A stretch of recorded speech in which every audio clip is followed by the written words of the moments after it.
All right, my relatives, welcome to another video cast and podcast of Warrior Evolution. I'm your host, Warrior Dan Gorbino, and it's a great pleasure to be here with you. I got so many exciting things to share with you. I don't even know where to begin, but I'll just kind of get rolling.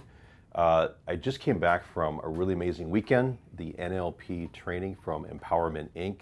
So a little shout out to my new brothers and sisters and peers who took that training in Minneapolis, actually the old Thunderbird Hotel, Marriott Airport, and it was really great. We had people from different parts of the country come in to help with that.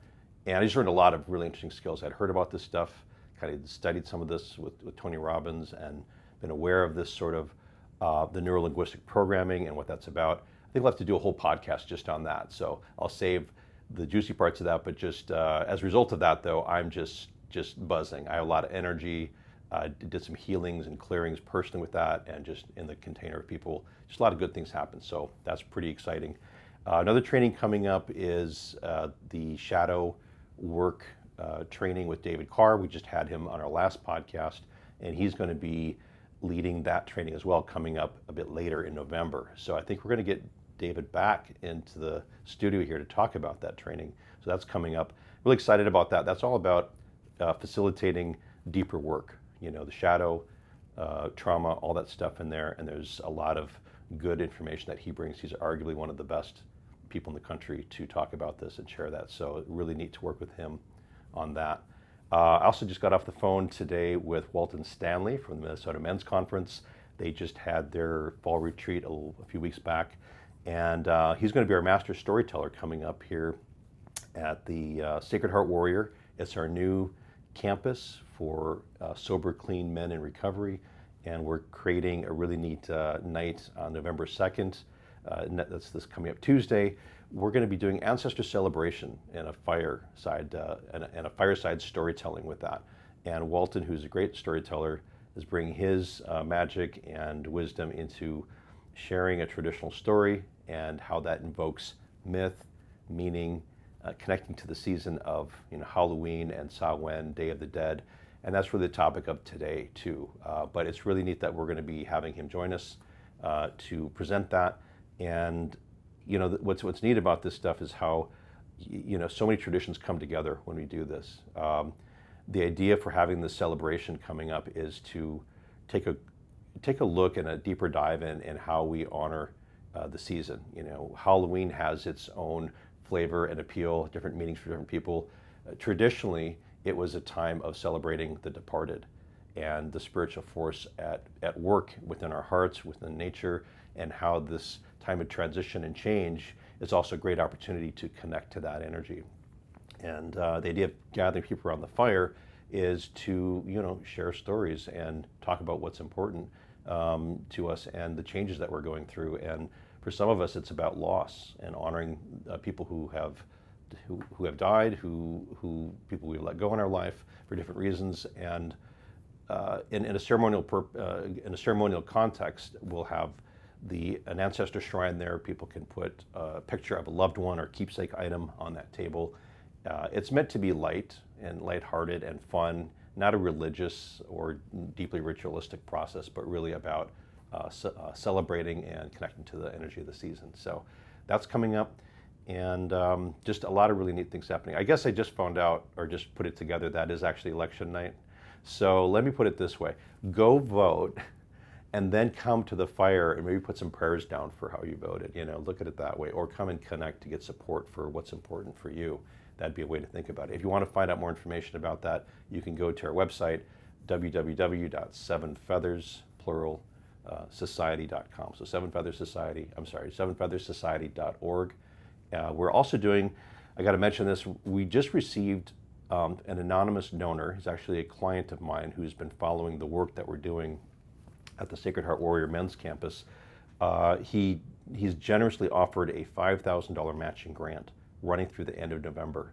So let me plug this right now and just say this is a great time to make a big difference, help other men get access to these healing services, activities that we're doing. It's a matching grant that goes through the end of November, so any donations you offer now, they're tax deductible, and they can basically be doubled. So please consider a small, medium, big size donation, anything that you can will help us to grow what we're doing. So in advance, thank you very much. Now to the topic today.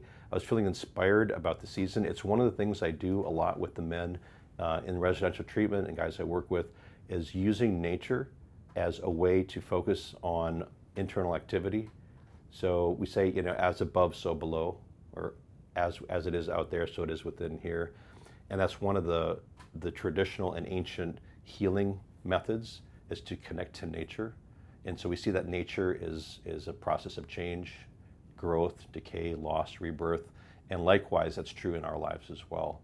So I say that just like a matching grant can give you more bang for the buck, if you follow nature, if you follow that energy, you can have greater momentum. You can experience greater ease in what you're trying to do, perhaps greater results, because there's a momentum there. Nature's moving a certain way. Try to fight gravity and see how well that works for you, right? But if you go with gravity, it's easier. So it's just following the laws of energy and nature. And so I want to point that out, that this is a great opportunity right now to connect to the very special quality of this time of year. So we call this a Halloween edition podcast. And I want to also say that there's a lot of ways we could talk about that. A little bit about my background. I went to school for comparative religions, starting in, from about high school on. I took religious study pretty seriously. At 18, I was studying Jewish Kabbalah as a way to deepen my sense of Christianity. Also studied Gnostic Christianity and the pagan roots underneath a lot of these traditions, even in scripture. And then pretty soon found myself in a whole mix of teachings and understandings. I went on later to study Taoism and Buddhism and Eastern medicine.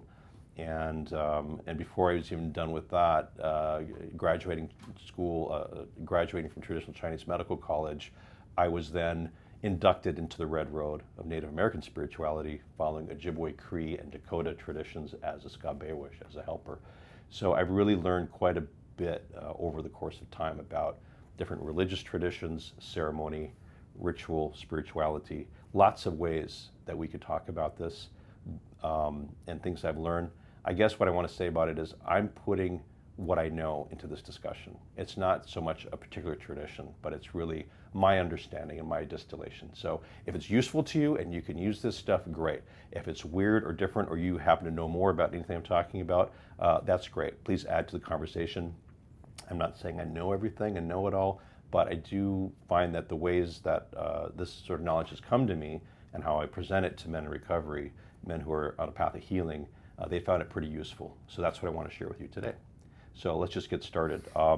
This is about understanding nature as a cycle and a process. And they say that this time of year, Samhain, Halloween, that it is really, it's the doorway, right, to spirit. It's the lifting of the veils of spirit, as it were.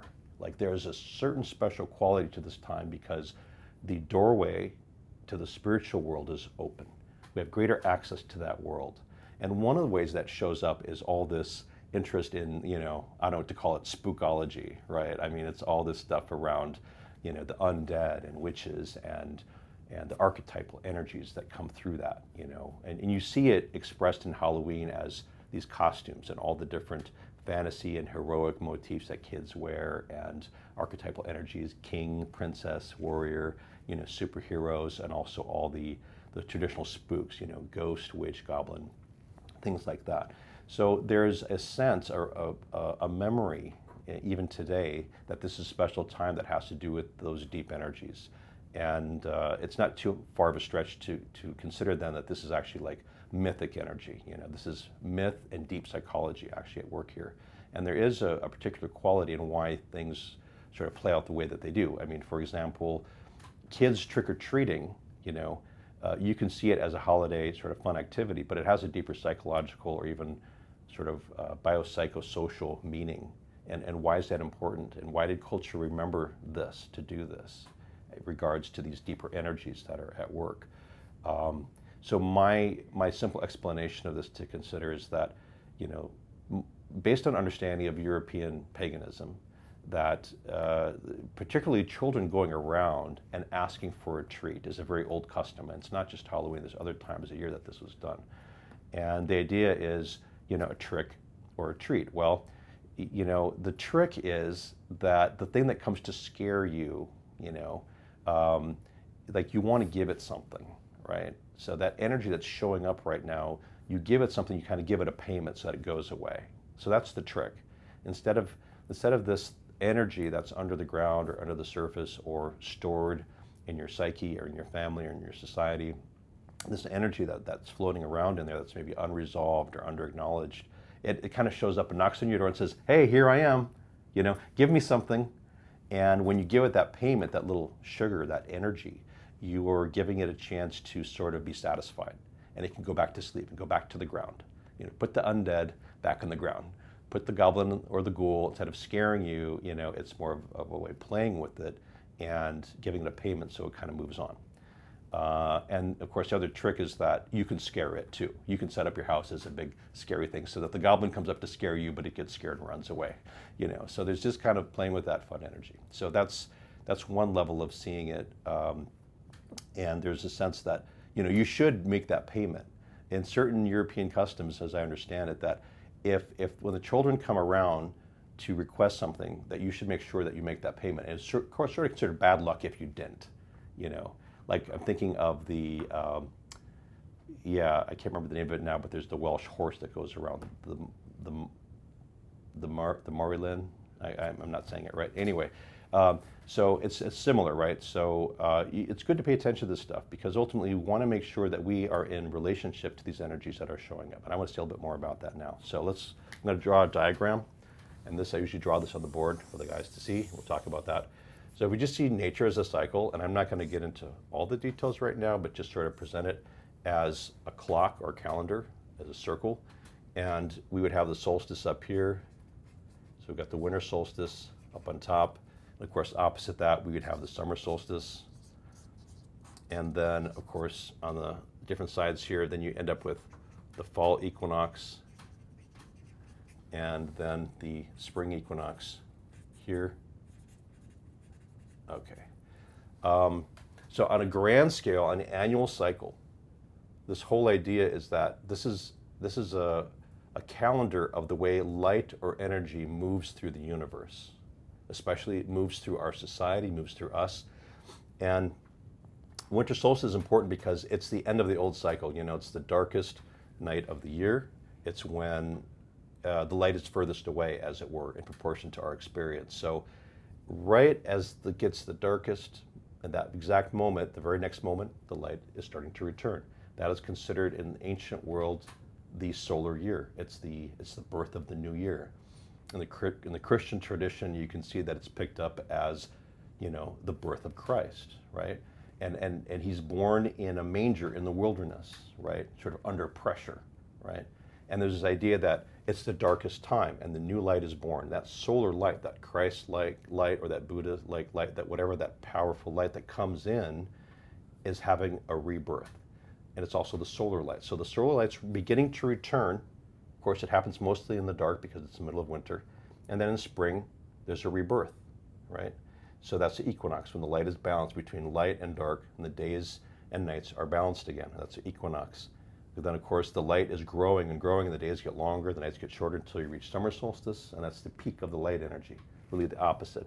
There's a balancing quality to this basic cycle. And then, of course, after summer solstice, the light begins to recede again until you get to the fall equinox, where you have now the night is beginning to overtake the light until it's balanced. And then it continues deepening, darkening, and that's what we're experiencing now going into this part of the cycle. So that's sort of a big picture.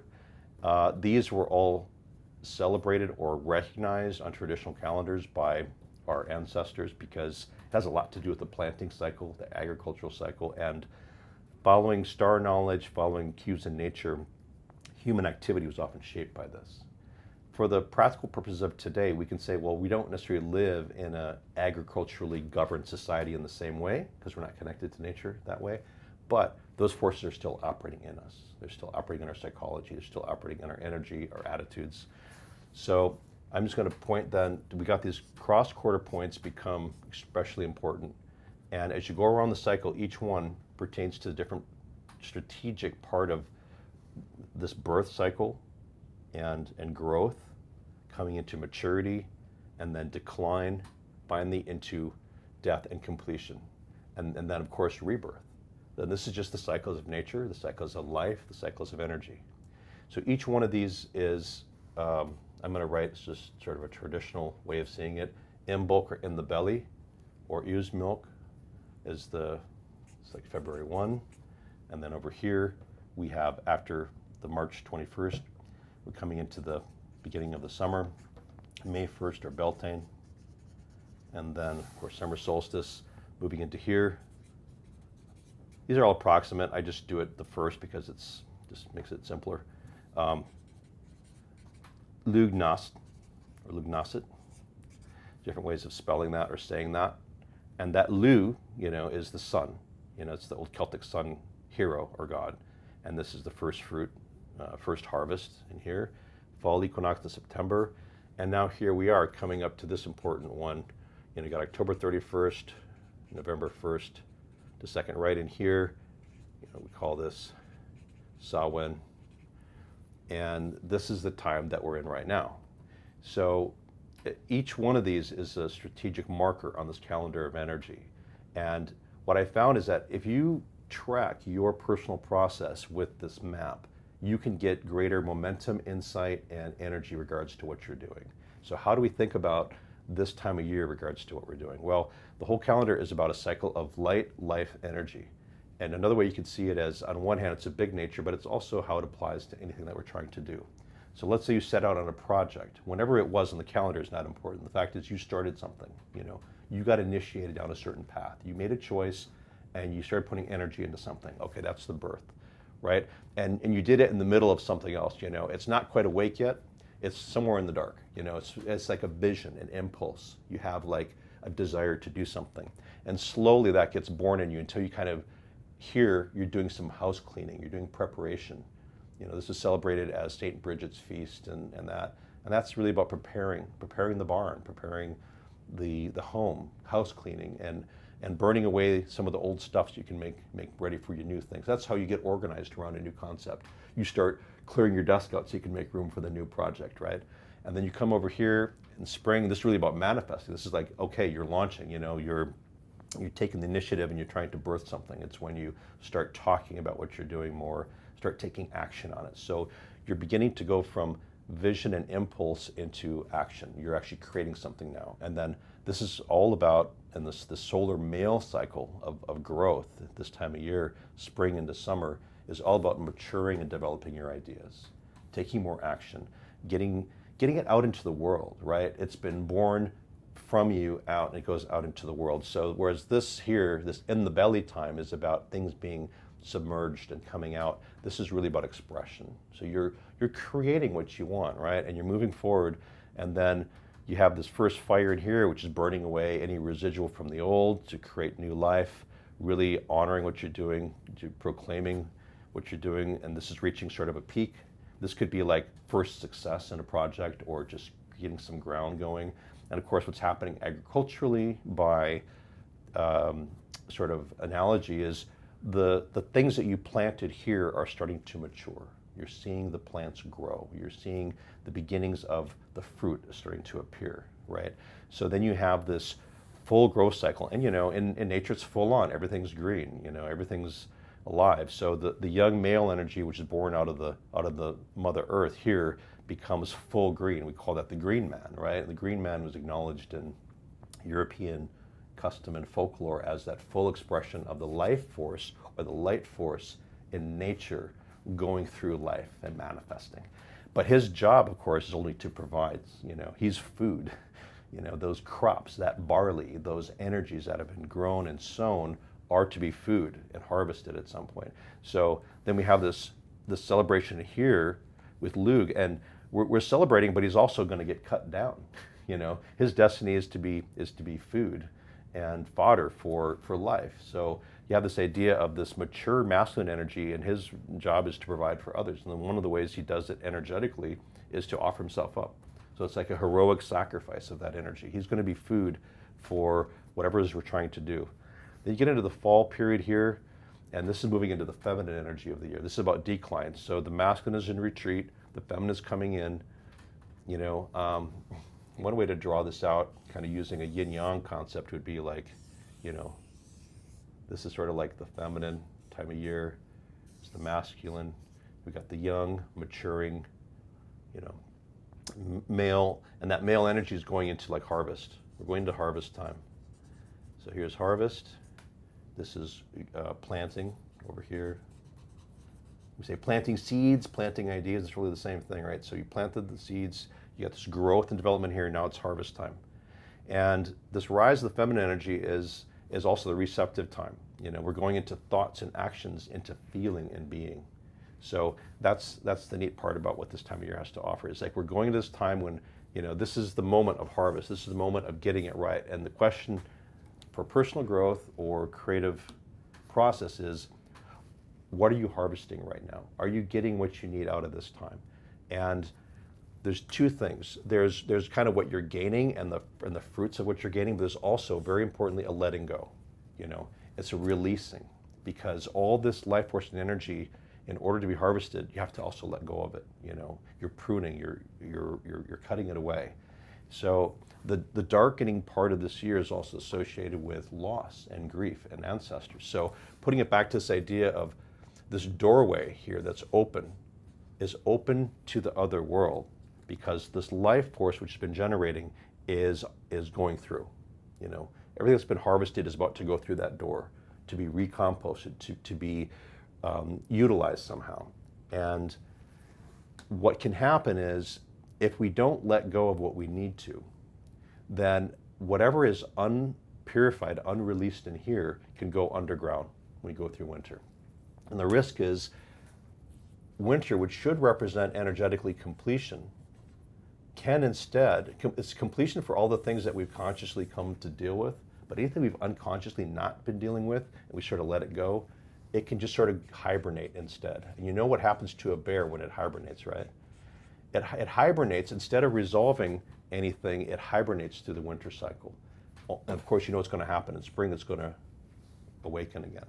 So there's a sense that whatever's unresolved here, whatever we don't let go of now, can come back later into the next cycle. This is what we call, you know, the repeat pattern, right? It's when you try to do something again, you find yourself stumbling over the same obstacles that you always have. You left one relationship only to find that you're repeating it in a new one. You left one job and that set of misery and possibility, only to find that, well, it's actually happening again. So anytime you experience that, this is possibly a dynamic that's going on, that instead of having a rebirth, because you processed this out and really gave completion to things, that you begin to experience instead a repeat instead of a rebirth. So I say, yeah, this is the reawakening cycle, and you're either going to have a rebirth of new possibilities, or you if you don't do it right, you can risk a repeat. So that's what we're facing. Across this calendar and this wheel of energy are tensions. There's tensions of things holding together. So it's like, part of how we treat this is like, well, how do I know what is supposed to be letting go? How do I know what's supposed to be harvesting? It's because it's what you set out, what you proclaimed over here. So if you set out to do something, you got to be really clear about what that intention was. And if it's not right, then you let that part of it go. And whatever is good, you harvest it, bring it into full implementation, right? So you really like fully harvest it. There's an old tradition that anything after this night of October 31st that was not harvested from the field would be left. You wouldn't harvest it after that, because that is food for spirit. You leave it alone. Like you're supposed to get your harvesting done here, which means any energy left on the vine, it's not for you. You know, it's for the foxes and the spirits and other things that may need that energy. So it's the idea that energy is going into the ground. Energy is, going to be dispersed in a way that's no longer available to you. Yeah. So what comes up then is like, okay, so these particular days in here, just kind of one more note around that, is to think about, then what's the connection to the ancestors and the departed in all this, and personal growth. A lot of us, I think, have come to realize that our own personal healing journey is somewhat based on stuff that I didn't necessarily invite for myself. We have family system patterns, we have trauma, we have intergenerational healing. Some people may be dealing with post-colonization, post-slavery, post-immigrant, trauma. Like whatever it is that is in our family system is part of our ancestry. So the whole point of gathering to do ancestor work is not merely to remember the work of, or the lives of those who have departed and that we grieve for and honor, but also what energies in the systems of my ancestors are still operating through me, and to become conscious of it. And I think that the imagery around the ghost, the ghoul, the zombie, what that is, spiritually or archetypally, is stored ancestral energy that freaks us out because it's under the surface. It's stealing energy from our life. A lot of these energies have a negative energy to it. They steal energy. They take it from you when you don't want it. And it could be said that in terms of this whole energy cycle, some of how we're getting punked out of our energy and be able to fully manifest and realize what we want is there may be ancestral or family systems energies operating, or unresolved hurts with the departed, right? And this is taking from us in a way that doesn't allow us to fully express ourselves in life. So part of why we gather at the fire and honor this and make these offerings and some of these rituals around Halloween, I think, is about sort of settling the score with the world of the dead. Some people we have not grieved enough. Some people we have some business with. So it's an okay time to open that conversation up, share what you have to share, say what you have to say. If there's any unresolved grief, it's a great time to go into that as a meditation or as a prayer practice, whatever feels safe or right, for your practice. But one way that we can do that is following like the Day of the Dead cycle. And I was in Mexico a couple years ago where this was done by traditional Purépechas and how they did this ancestor healing around this time of year. They just go deep into ceremony. And there's a big labyrinth set up and it's very beautiful. There's some meditations and healings done around that. And it's all to make peace with that other world, and whatever's in there is okay, we don't have to be afraid of that. We can go into that and make partners with it, because whatever we don't accept, whatever we don't make peace with, can come back later and be a source of difficulty or sort of unresolved challenge or energy that's sort of nibbling away at our possibilities, and maybe even so powerful that when it goes to sleep in the winter, in this part of life, when we kind of put things to rest, it may come back again to haunt us, right? And that's what the haunting is all about. Is we don't want to be haunted by things that are unresolved. We want to have a ceremonial or spiritual way to actually make it conscious, make a resolution, and move forward. This is some of what I have to teach guys in recovery, and some guys think, this is amazing, I love this, where do you find this? It's like, it's all up here. So maybe there's a book coming at some point. You can listen to the podcast, there's more teachings coming up ahead, but hope you found this useful. Thank you for tuning in. And if you like anything you see here, check out our podcast as we go forward, sharing more teachings at Warrior Evolution. And the website is www.sevenfeatherssociety.org for learning more about how we're creating ceremonial space for people to do their work in healing. And also the media company I created, warriorvox.com, hosts all the podcasts. Thanks for tuning in. Thank you.